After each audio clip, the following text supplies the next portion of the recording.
Hi, I'm Caroline Mitchell, Canine behaviorist at Good Doggy.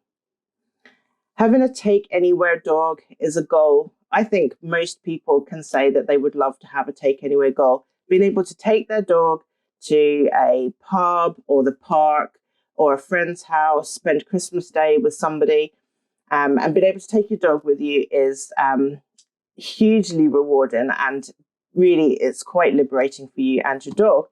But how do you do that? This is something that so many people struggle with.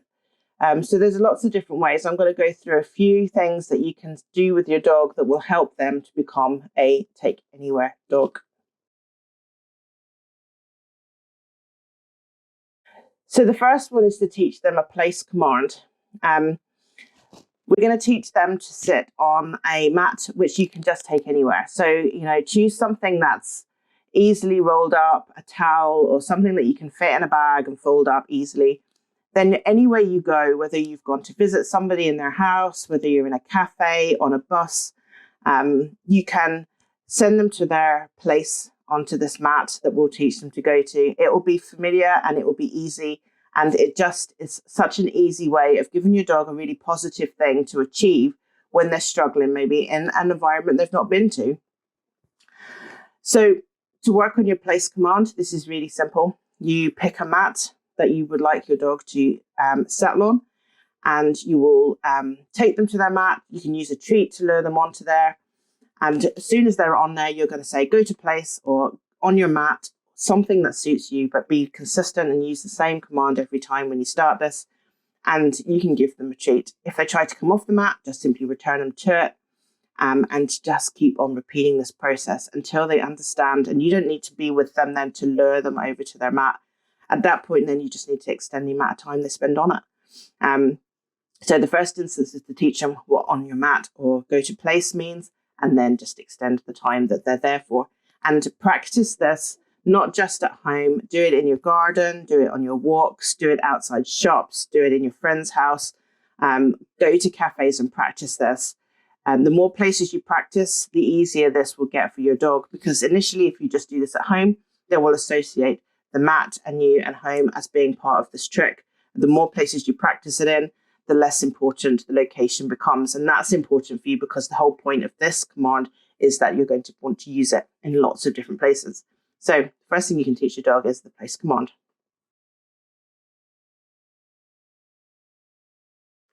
Getting them used to a crate is really useful as well. You might not want to use a crate at home, but if you want to rent a place where you'll live with your dog, your landlord might want you to use a crate. Hotels, groomers, vets use crates as well. Dog walkers will use crates to transport dogs. So this is something that's definitely very much worth investing some time in, just to get your dog used to the crate. If you don't use it at home, that's fine. But when you want to go to a hotel with your dog, they might insist your dog uses a crate, and you'll be ready. This will not be a new experience for your dog, as well as all of the other things that's going on around you. So introducing a crate to your dog should be quite simple. And especially if you don't plan to use it at home, there's no pressure here for you to do this in any particular amount of time. This is something that can be ongoing, and it will just happen in the background. But the first step is to set your crate up. I would secure the door open so it can't swing back. They're not going to get caught with it if it swings and then bangs them, or they're not going to make a noise that's going to scare them. So secure that door open and then fill the crate up with all their favorite things. Put their toys in there. You can put food in there, treats in there. Hide the treats in amongst the blankets so they have to spend time in there searching for their treats. We want this to be a really positive experience. And if you're not under any kind of time pressure, then you can just have this set up and you will just keep going back to it, topping up the treats. And over time, they'll just come and go as they please. And they'll just start to really enjoy their crate. Make it really cozy in there. The best bed in the house can go in the crate. And you'll see that maybe they start to choose their crate as a place to rest and a place to go to sleep. When they're very, very comfortable with it, you can then start experimenting with closing the door for short periods of time, especially maybe when they're very sleepy. That's the time to let them go in there by themselves, shut the door over, and just stay with them for a while, just so they can get used to this kind of motion of the door being open and closed, what it feels like to have the door closed without feeling that they're on their own and they're by themselves trying to deal with this kind of new situation. You're right there. They can see you, they can smell you, they can hear you. So they're going to feel safe. So it's only just one extra thing they have to get used to. The temptation with a crate is to get them in there, shut the door, and then you leave the house. And that's an awful lot for a dog to take in one go. So we're breaking up the crate into lots of little baby steps and just adding one at a time while they get used to using their crate.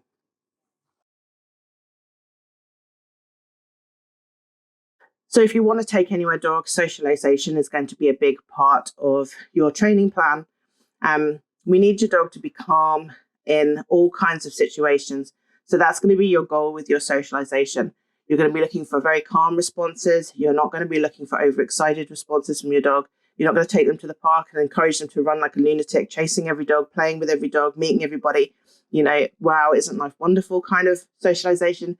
This is just going to be about normalizing their environment and keeping them under that threshold of excitement. The last thing you want to do is walk into a dog-friendly cafe and have your dog go bonkers because there's a dog in there and they just want to play, and everybody else in the cafe is now frowning at you and looking at you because they've just come for a nice quiet coffee. So your socialization is going to be all about calmness and normalization, and really just making the environment feel just a little bit boring.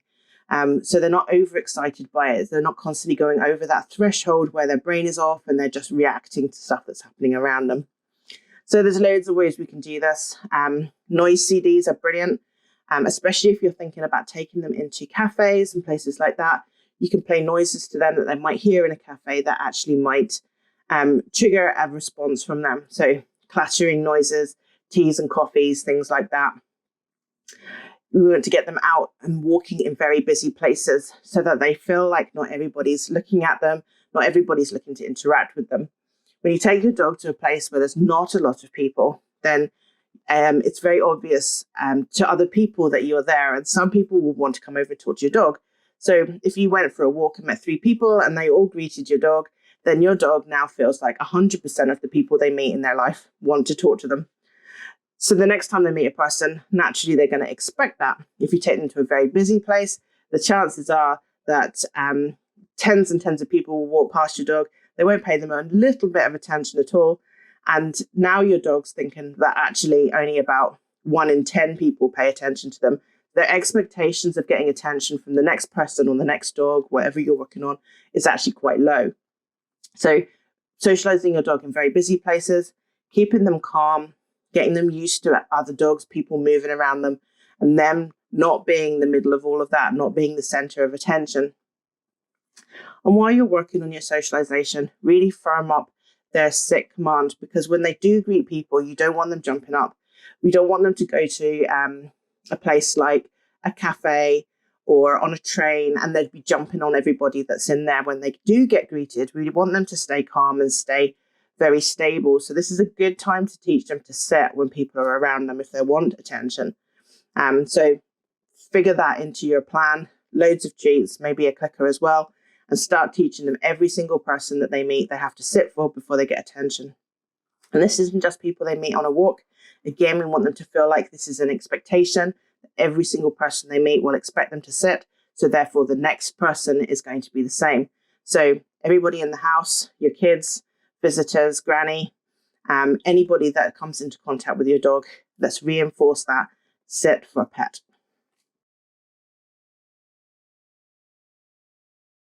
So a common problem that I come across that people wish to solve in order to have a take anywhere dog is that their dog has started to guard spaces.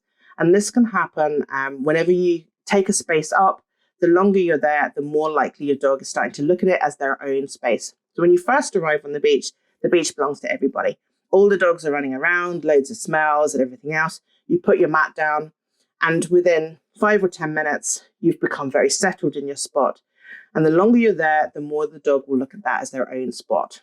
So we need to work on letting your dog allow people into your spaces. And this doesn't have to just be on a blanket on the beach. This could happen again on the bus. It could happen at a cafe. It could happen just sitting on a bench. So think of all these kinds of spaces that you're trying to take your dog to and go and sit there and take that space up.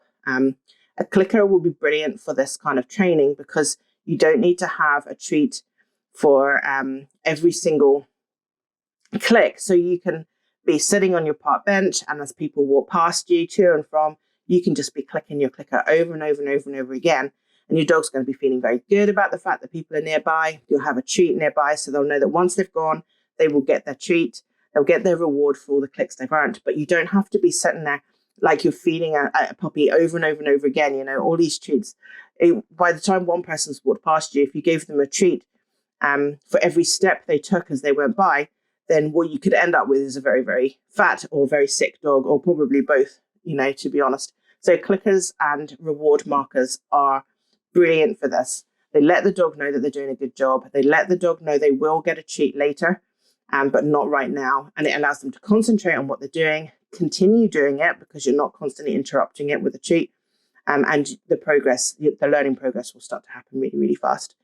But experiment with this on park benches, setting yourself up on beaches, go to cafes, go to restaurants, sit outside places, find a wall that is near a beach, sit on there and just let people come past, and you'll notice the longer you're there, the more work you'll put in, but it'll be very much worth it, because we don't want dogs thinking that servers in cafes are trying to infiltrate your space. They have to welcome that. They have to get used to that and know that that's normal.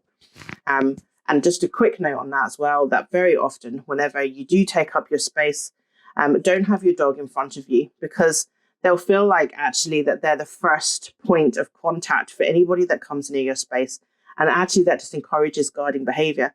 So if you are sitting on a park bench, don't have your dog sitting in front of your knees facing away from you, because that's the guard dog position. Have them sitting beside you. If you're in a cafe, have them under the table near the back. And if you're on a blanket on the beach, you know, look at the way that people are moving around you and make sure that your dog will not be their first point of contact as they approach your space. It just encourages them to feel like that. And it doesn't just do it when you're out in places in public, you know, it can happen at home as well, which is often why we suggest not putting dog beds near the front door and things, because again, that just reinforces that they're the first point of contact at that entrance point into your space. So work on having people moving around you, plenty of rewards with your clicker or your reward markers, and be aware of whereabouts they are physically in this whole kind of dynamic.